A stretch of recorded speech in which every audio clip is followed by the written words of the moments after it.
Welcome back to our program. We're continuing our dialogue with Mr. George Lin, the president of Pacific Cycles here in Taiwan. George, we've been discussing about the designs, the development of the bicycle industry, not only with the Pacific Cycle experience, but also in your experience with other manufacturers, other designers around the world. Can you then share with us, what do you think the secrets are in terms of having a sustainable management of a bicycle company here in Taiwan?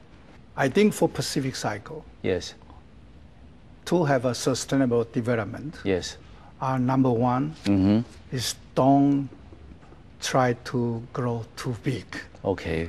Because the whole world economy has been plagued by overcapacity and causing cyclical business cycles. Yes, ups and downs. Upside downs. So, it's difficult to do, but it's actually very necessary. Don't overproduce. Okay. Don't produce garbage bicycles. Okay. Okay. And in order to keep the bicycle industry vigorous, robust, you need always to have to find the new need of the users. Of course. So you need to find the new application, new material, new design. So always have a new product to keep it alive. Okay. Yeah. And also, I think, we should also try to use green material, recyclable material. Environmentally conscious. Yeah, and we should, save energy or anything during your production process. And you should produce green products and advocate green way of living, green life. Yeah. But we understand that we are now in the middle of a very serious global financial downturn. We understand that even though last year, 2008, might have been a very good year for the bicycle industry, I think Pacific Cycle is included in that category. But this year, with a lot of financial uncertainties, how do you project the market will respond to the financial crisis, and also with the oil prices now back down to about $40 US per barrel? Do you think that people will resort back to driving their cars a lot more and maybe rely a little less on the riding of the bicycles? Certainly, no industry can be totally immune, of course, to the economy storm. Conditions, yes. However, for bicycle, there's all the governments worldwide encouraging using bicycles. In America, from February 1st, they give you $20 per month to anyone who commute on bicycles. From home to work. From home to work. So there's a climate issue. The bicycle won't cause pollution. CO2. Yeah.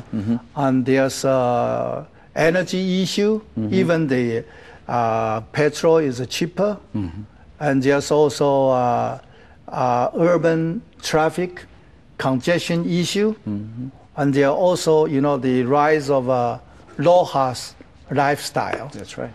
So up to now, the bicycle industry in Taiwan seems not affected yet by this, but we are nervous. We are nervous. Of course. Yeah. We are nervous. However, I think bicycle is an eternal industry. Never fade out. Of course. It's give you a lot of fun, and we like to advocate bicycle as a way of mobility. Getting around, yes. Getting around, and for health, and for environment, and for saving. So the forecast of bicycle industry, I think, will go down a little bit, but the prospect is quite positive. I think the next trend will be urban bicycle for urban transportation, and also electrical bicycle. Okay. So will be more of the designs that you just show us, the IF model. Yeah, that's right. You know, that's going to be very popular, you suspect. Right. Yeah. Okay. And also we understand that, George, you are the president of Pacific Cycles. And Pacific Cycles does enjoy a certain amount of reputation and stature in the bicycle industry, not only in Taiwan, but all over the world. Would you, as the leader of this bicycle manufacturing company, would like to play some role in the future in terms of advocating the wider use of bicycle, in terms of helping government to let people know the benefits of the use of a bicycle? For example, what you just mentioned, for energy reason, for environmental reason, for health reason. For all these reasons combined, maybe people, irrespective of how high or how low the oil price is, that people should resort to the use of the bicycle a lot more in the future. Would you like to do, play a part in that? Yeah, I'd like to call on all the manufacturers or the leaders of bicycle industry to advocate the slogan of Pacific Cycle, which is? That is one more bike, one less car. Okay. A recipe for a better world. Okay, good, terrific. One more bike, one less car, a recipe for the better world. Yeah. Yes.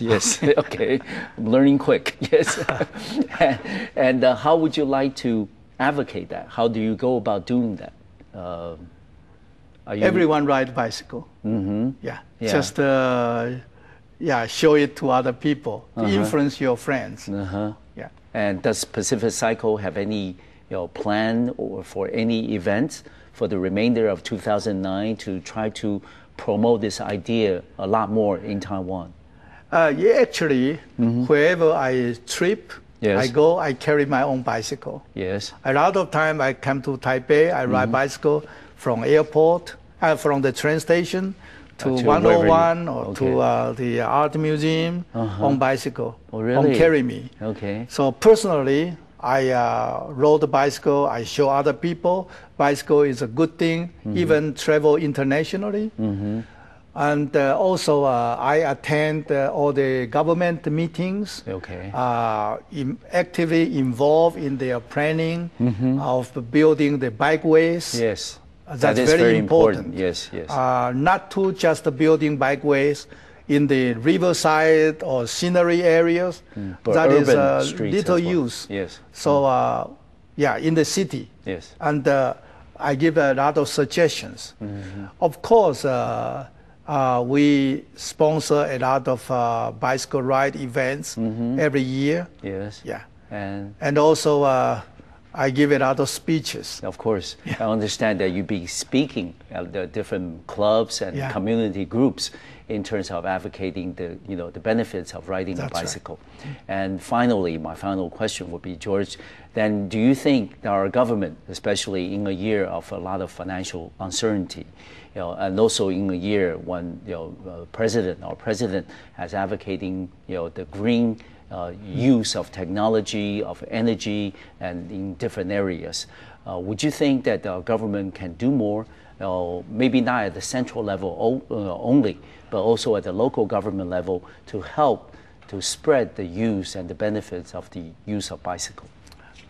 I think they are already doing that. I think our government, local and the central, are working very hard. Okay. So you can see now in Taiwan, on Sundays and weekends, so many people riding bicycle in the mountain, everywhere. As a recreation. But even on weekdays, the people riding bicycle, commuting on bicycle, I think almost double in the last 2 years. Yeah, and also we had another guest on our program last year who mentioned that maybe one thing that we can do is to educate our people, in terms of heightening the awareness of the use of bicycle and the rights of the bicycle riders in the streets, for example, in a metropolitan area like Taipei. Do you think that in terms of public education that we can do more? Maybe us as media, that we can do more, and also the government can do more, and also civic organizations can do more to advocate, the use of bicycle and the rights of bicycle riders.